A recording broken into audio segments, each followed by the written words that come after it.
এদিকে নির্বাচন শুরু হতেই সারা দেশ উত্তল। একাধিক ভোট কেন্দ্রের অবস্থা বিগত 15 বছরের মতোই পরিবেশ। ভুয়া ভোট কেন্দ্রে ঢোকার পরে আপনার এই ব্লাড টেবিলে যাওয়ার পরে স্লিপ মিলানোর পর আপনার ভোট হয়ে গেছে। হ্যাঁ, ভোট দিতে পারেনি, হ্যাঁ বলতেছে আমার ভোট বলে হয়ে গেছে। আর ভোটার আর ভুয়া ব্যালটের ছড়াছড়ি। সেনাবাহিনী থাকা সত্ত্বেও পরিবেশ ভয়ানকভাবে খারাপ হচ্ছে। গ্রেপ্তার হয়েছে একাধিক জামাত কর্মী।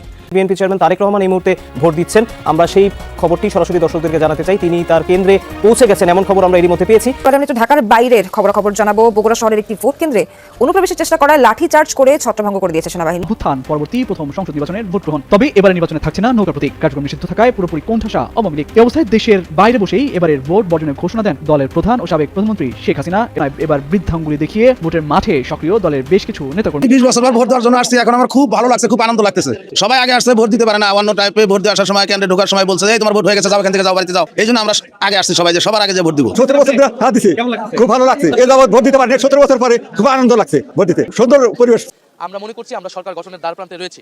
ফলে সেই লক্ষ্য, সেই আত্মবিশ্বাস নিয়ে আমরা কাজ করছি। ইনশাআল্লাহ যদি ভোট সুষ্ঠু হয়, জনগণ নির্বিঘ্নে ভোট দিতে আসে, ব্যাপকভাবে উপস্থিতি নিশ্চিত করাটাই আমাদের এই মুহূর্তে প্রধান লক্ষ্য। আমার ভোট অন্য জনে দিছে, কিন্তু এবার তা হচ্ছে না। যার ভোট সেই দিছে, আমার ভোট আমি দেবো, যাকে খুশি তাকে দেবো। জানিয়ে দিব এই মাত্র পাওয়া সর্বশেষ গুরুত্বপূর্ণ আপডেট খবর। দর্শক, এত সময় শুনছিলেন সংবাদ শিরোনাম, এবার থাকছে বিস্তারিত। তার আগে ছোট্টটা রিকোয়েস্ট করতে চাই, যারা এই ধরনের নিউজ দেখতে ভালোবাসেন দেন আগে চ্যানেলটি সাবস্ক্রাইব করে বেল আইকনটা অল করে দেবেন। তাহলে কথা হলো আমরা চলুন ভিডিওটি শুরু করা যাক।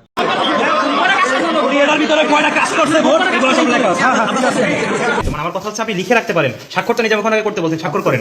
ভোট বানান, ভুল আপনি তাকে ভুল তো সে করেনি, ভুল আপনি করেছেন, আপনি বলেছেন সই করতে, তাই সে করেছে। আমাদের সাইন করে ছেড়ে দেন আপনি। আমি বুঝতে পারি না, আমি শুধু বলেছি। ঝিনাইদহে দাঁড়িপাল্লার এজেন্ট স্বাক্ষরিত 23টি ফলাফল শীট উদ্ধার করা হয়েছে। ঝিনাইদহ 4 আসনের সলিমুন্নেসা বালিকা বিদ্যালয় কেন্দ্র থেকে ভোটের আগের রাতে এসব ফলাফল শীট উদ্ধার করা হয়। এই যে যা যা দেখা যাচ্ছে বা দেখলেন তা গত রাতে হয়ে গেছে। আপনারা কি এখন ভোট দিতে যাচ্ছেন কিংবা যাওয়ার ইচ্ছে আছে? লাভ নেই, হয়তো গিয়ে দেখবেন যে ভোটটি আপনার রাতেই দেওয়া হয়ে গেছে। শুধু শুধু কেন ভোট কেন্দ্রে গিয়ে মারধর খাবেন কিংবা বেঘরে প্রাণটা দেবেন বলুন? রাতে কিন্তু টাকার খেলাও হয়েছে, ভাগ পেয়েছেন আপনি। আর আজকে দিনভর চলবে অস্ত্রের খেলা। অতএব প্রাণটা নিয়ে ঘরে থাকুন, কি আর করবেন। 2018 সালে সর্বশেষ যখন সকল দলের অংশগ্রহণে নির্বাচন হলো, তখন নির্বাচনে পরাজিত পক্ষটি ভোটের দিন সন্ধ্যা পর্যন্ত বলে গিয়েছে যে সুষ্ঠুভাবে ভোট গ্রহণ হচ্ছে। আপনি মনে করুন, ব্যারিস্টার কামাল হোসেন, মির্জা ফখরুল ইসলাম আলমগীরের মতো নেতারা সেদিন ভোট নিয়ে সন্ধ্যে পর্যন্ত কিছু না বললেও রাত গভীরে তারা ভোট কারচুপির অভিযোগ আনেন। কিন্তু দিনের ভোট রাতে হয়ে গেছে, এই কথা চাউর হয় সরকার গঠনের বেশ অনেক দিন পর, যদিও কোনো পক্ষই কোনো প্রকার প্রমাণ হাজির করতে পারে না।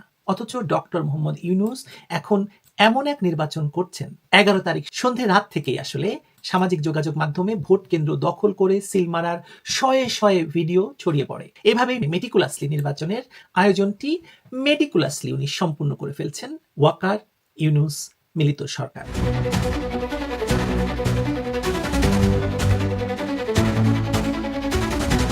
2018 সালের নির্বাচনকে দেশের রাজনৈতিক অভিধানে রাতের ভোট হিসেবে চিহ্নিত করা হয়েছিল। অভিযোগ ছিল দিনের আলো ফোটার আগেই ব্যালট বাক্স ভরে ফেলার। সেবার অভিযোগগুলো কানে এসেছিল, শুধু কেউ তার প্রমাণ দিতে পারেনি। কেবল বিবিসি বাংলার এক সাংবাদিক চট্টগ্রামের একটি কেন্দ্র থেকে রাতে ব্যালট বাক্স নিয়ে যেতে দেখেছিলেন বলে দাবি করেন। ব্যাস এটুকুই। বিবিসির সেই সাংবাদিককে লন্ডনে বাংলাদেশের হাই কমিশনে প্রেস মিনিস্টার হিসেবে নিয়োগ দিয়ে পুরস্কৃত করেছে ইউনূস সরকার। বেশ ভালো পুরস্কার বটে। আর এবার আজ রাতের বেলা ভোট দেওয়ার, সিল মারার, এমনকি ভোট গণনার ঘটনাগুলো সব চোখের সামনে ঘটছে লাইভ। ডক্টর ইউনূসের অন্তর্বর্তী সরকার যখন ক্ষমতা এলো, তখন তার প্রতিশ্রুতি ছিল এমন এক নির্বাচনের যা হবে ইতিহাসের পাতায় স্বর্ণাক্ষরে লেখা। স্বর্ণাক্ষর। আচ্ছা, উপদেষ্টারা বারবার দাবি করছেন এটা নাকি দেশের ইতিহাসের সবচেয়ে কম সহিষ্ণু নির্বাচন।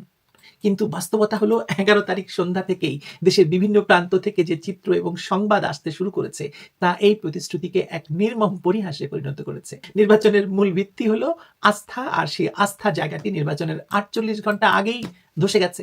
মাঠ পর্যায়ের চিত্র বিশ্লেষণ করলে দেখা যায় এবারের কারচুপির নকশাটি অত্যন্ত সুগভীর এবং বহুমুখী।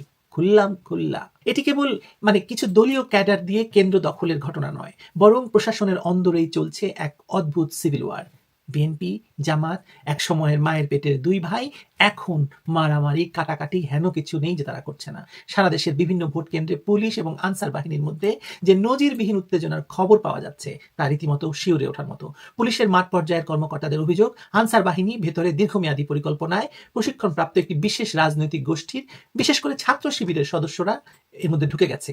খোদ রাজধানীর বুকে পুলিশের উপস্থিতিতে আনসার সদস্যদের সহযোগিতায় জামায়াতের কর্মীদের কেন্দ্রে প্রবেশ করার অভিযোগ উঠেছে। যখনই রক্ষক ভক্ষকের ভূমিকায় অবতীর্ণ হচ্ছে, তখন সুষ্ঠু নির্বাচনের আশা করাটা বোকামি। আপনি বোকা নন, আমিও বোকা নই, কেউ বোকা নয় আমরা। ডিএমপির গোয়েন্দা শাখা জরুরি বৈঠকে বসতে বাধ্য হয়েছে, কারণ তারা বুঝতে পারছে পরিস্থিতি তাদের নিয়ন্ত্রণের বাইরে চলে যাচ্ছে।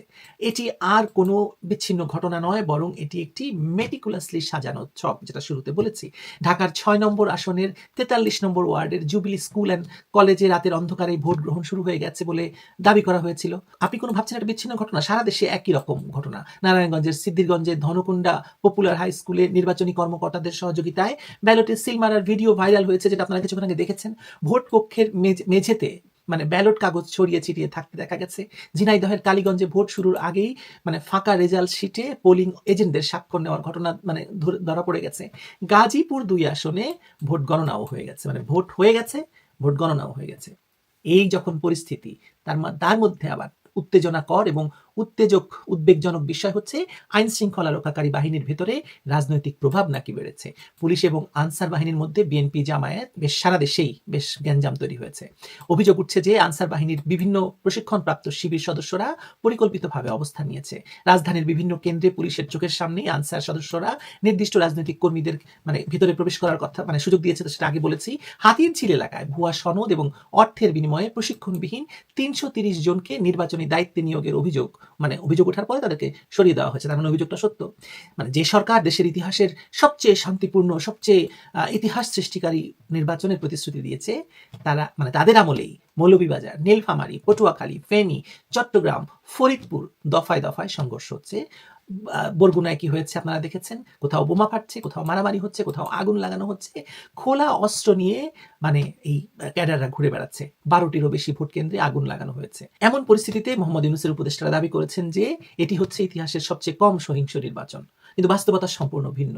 ভোট শুরুর 24 ঘন্টা আগে থেকেই যে পরিমাণ অনিয়ম এবং সহিংসতার খবর আপনারা জেনেছেন, তা আগেকার যে কোনো নির্বাচনের চেয়ে ভয়ঙ্কর। পার্থক্য শুধু এই যে এবার সবকিছুই প্রকাশ্যে হচ্ছে। খুল্লা প্যার করেঙ্গে হাম দোনো, মারামারিও করেঙ্গে হাম দোনো। সোশ্যাল মিডিয়ার ভিডিও ভাইরাল হচ্ছে, মিডিয়ার খবর আসছে, কিন্তু প্রশাসন এবং নির্বাচন কমিশন নীরব দর্শকের ভূমিকা পালন করছে। জামায়াত এখন বাংলাদেশের মেইন স্ট্রিম মিডিয়াকে দুষছে যে তারা বিএনপির পক্ষে চলে গেছে, আর বিএনপি বলছে যে সোশ্যাল মিডিয়ায় জামাত ভয়ঙ্কর দখলদারিত্ব চালাচ্ছে। 2018 সালে যারা রাতের ভোট নিয়ে হইচই করেছিলেন, তারা এবার রাতের আধারেই কাজটি সেরে ফেলেছেন। ভোটাররা কেন্দ্রে যাওয়ার আগেই তাদের ভোট দেওয়া হয়ে যাচ্ছে বা হয়ে গেছে। এই নির্বাচনের পর যদি কোনো পক্ষ জিতে, তাহলে তাদের বৈধতা আপনি প্রশ্ন তুলবেন কিনা জানি না, প্রশ্ন তো সবাই তুলবে, কারণ একটি নির্বাচন শুধু ভোট গণনার বিষয় নয়, জনগণের আস্থার প্রশ্ন। আর সেই আস্থা তো ইতিমধ্যেই চুরমার। সিলমারা ব্যালট পেপারগুলো গণতন্ত্রের লাশের মতো পড়ে আছে। প্রিজাইডিং অফিসার যতই একে বিরোধী পক্ষের সাজানো নাটক বলে উড়িয়ে দেওয়ার চেষ্টা করুন না কেন, তার নিজের রাজনৈতিক অতীত জামায়াতের সঙ্গে সম্পৃক্ত, কখনো বিএনপির সঙ্গে সম্পৃক্ত প্রমাণিত হয়, তখন সন্দেহের আর কোনো অবকাশ থাকে না। 11 তারিখ সারাদিন ধরে নির্বাচনী প্রচার হয়নি বটে, কিন্তু জামায়াত বিএনপি নেতারা বস্তায় বস্তায় টাকা নিয়ে সারা বাংলাদেশ ঘুরেছে এবং কেউ ধরা পড়েছে, নিউজ হয়েছে। কিন্তু বাকি যারা ধরা পড়েনি, তাদের সংখ্যাটা কত আপনি একবার ভাবুন। কি ভাগ পেয়েছেন টাকার? সবচেয়ে ভয়াবহ খবরটি ঝিনাইদহের কালীগঞ্জ থেকে। ভোট গ্রহণ শুরুর আগেই প্রিজাইডিং অফিসার পোলিং এজেন্টদের কাছ থেকে ফাঁকা রেজাল্ট শিটে স্বাক্ষর নিয়ে রেখেছেন। প্রশাসনের কর্তা ব্যক্তিরা হয়তো একে অবহেলার মোড়ক দিয়ে ঢাকার চেষ্টা করবেন। বাস্তবতা হলো, ফলাফল যখন আগে থেকেই নির্ধারিত হয়ে যায়, তখন কেবল ফাঁকা শিটে সই নেওয়ার প্রয়োজন পড়ে। এটি কোনো প্রশাসনিক ত্রুটি না, ঠান্ডা মাথার অপরাধ। এবং কি বলবেন আর আপনি? আসলে এই নির্বাচনে তো আমার অংশগ্রহণ নেই, আপনাদের অংশগ্রহণ যাদের আছে তারা ভাবছেন যে কি নির্বাচন আপনি দেখছেন। ফরিদপুর 1 আসনে রাতের আধারে প্রার্থীর কেন্দ্রে প্রবেশ, কিংবা ঢাকা 6 জুবিলি স্কুল এবং কলেজ বুথে নির্ধারিত সময়ের অনেক আগেই ব্যালটে সিল মারার মহোৎসব প্রমাণ করে যে সাধারণ ভোটারের ভোটাধিকার আসলে একটা হাস্যকর যাত্রাপালার মতো অবস্থা। অথচ এই অরাজকতার মধ্যেও সরকারের উপদেষ্টারা দাবি করছেন সবকিছু নাকি নিয়ন্ত্রণে আছে। কিন্তু যতটা খবর পাওয়া যাচ্ছে 8-9 জন উপদেষ্টা ভাগলবা হয়ে গেছেন। কারা কারা ভাগলবা হয়েছেন আজকে সারাদিন ধরে যারা ভোট দিতে যাবেন না, কেন্দ্রে যাদেরকে দেখা যাবে না, ভিডিওতে যাদের দেখবেন না খবরে যে অমুক উপদেষ্টা অমুক কেন্দ্রে ভোট দিয়েছে, এরকম কোনো খবর যদি না দেখেন বুঝবেন উনি ভাগলবা হয়ে গেছেন। বাস্তবতা হলো মৌলভীবাজার, নীলফামারী, পটুয়াখালী, ফেনী, চট্টগ্রাম দফায় দফায় সংঘর্ষ, বোমাবাজি, অগ্নিসংযোগের ঘটনা হয়ে গেছে ইতিমধ্যে। প্রধান দলের কর্মীরা প্রকাশ্যে অস্ত্র হাতে মহড়া দিচ্ছে, 2 ভাই, মায়ের পেটের 2 ভাই, মানে কে কার খুন মানে পান করবে তাই নিয়ে এখন তারা রাস্তায় নেমে আছে। 12টির বেশি ভোট কেন্দ্র মানে আগুন নিয়ে ভস্মীভূত হয়ে গেছে। ভোটারদের মনে প্রশ্ন কি, সেটা তো আপনার মনে প্রশ্নই। মানে ভোট দিতে গিয়ে লাশ হবো নাকি, এরকমই তো প্রশ্ন। নিরাপত্তা বিশ্লেষকরা আগেই আশঙ্কা করছিলেন জঙ্গি হামলার, কিন্তু এখন দেখা যাচ্ছে জঙ্গি দরকার নাই, রাজনৈতিক দুর্বৃত্তায়নের ভিতর থেকেই এইসব হয়ে যাচ্ছে। এক ভাই আরেক ভাইকে মারছে। তবে পাকিস্তান থেকে জাহাজ ভর্তি জঙ্গিরা ঢাকায় এসেছে। অবস্থা একটু বেগতিক দেখলেই তারা কি করবে আপনারা কিছুক্ষণ পরেই সেটা টের পাবেন। বিকাশ, রকেট, নগদের লেনদেন বন্ধ রেখে মোটরসাইকেল চলাচল নিষিদ্ধ করে হয়তো সাধারণ মানুষকে মানে সরকার জিম্মি করেছে, কিন্তু যারা অস্ত্র হাতে কেন্দ্র দখল করছে তাদের তো আটকানো যায়নি গেছে। মানে এই নির্বাচন ঘিরে যে বহুমুখী কারচুপির চিত্র ফুটে উঠেছে তা অভিনব এবং অতীতে কখনো এরকম দেখা যায়নি। একদিকে প্রশাসনিক ক্ষমতার অপব্যবহার করে জামায়াত শিবির ঘরানার মানে অবস্থান নিচ্ছে বলে বিএনপি বলছে, অন্যদিকে বিএনপি মাঠ দখলের জন্য মরিয়া চেষ্টা চালাচ্ছে। মাঝখানে ডক্টর ইউনূস এক মানে কিরকম এক ভূমিকায় আছেন, তিনি বিবেকের ভূমিকায় দাঁড়িয়ে এখন মানে গান গাইছেন হয়তো, এই মতলব তুই ছাড় রে অবুঝ, এই মতলব তুই ছাড়। 2018 সালে ভোট দিতে পারেনি, কিন্তু এটা নীরব, মানে এটা মানুষের ক্ষোভ ছিল। 2026 সালে মানুষ দেখছে তাদের ভোট দেওয়ার প্রয়োজন ফুরিয়ে গেছে, কারণ তাদের হয়ে কেউ না কেউ সেই পবিত্র দায়িত্বটি তাহাজ্জুদ নামাজের আগেই দিয়ে দিচ্ছে। কি আনন্দ ধরাধামে, যান ভোট দিতে যান, নির্বাচন ফলাফল দেখেন, কেউ না কেউ তো জিতবে, তাই না? কাউকে না কাউকে তো জেতানো হবে, আপনার নামে ভোট হয়ে যাবে, আর জিতবে আপনার মানে অন্য কেউ। প্রিয় দেশবাসী, আপনারা যে যেখান থেকে ভিডিওটি শুরু থেকে শেষটা আমাদের দেখছেন, আপনাদের সকলকে জানাই অসংখ্য ধন্যবাদ। যদি ভিডিওটি ভালো লেগে থাকে অবশ্যই সবার কাছে শেয়ার করে দিবেন, তাহলে সবাই সুস্থ থাকবেন, ভালো থাকবেন। পরবর্তী কোনো নিউজে দেখা হবে। আসসালামু আলাইকুম।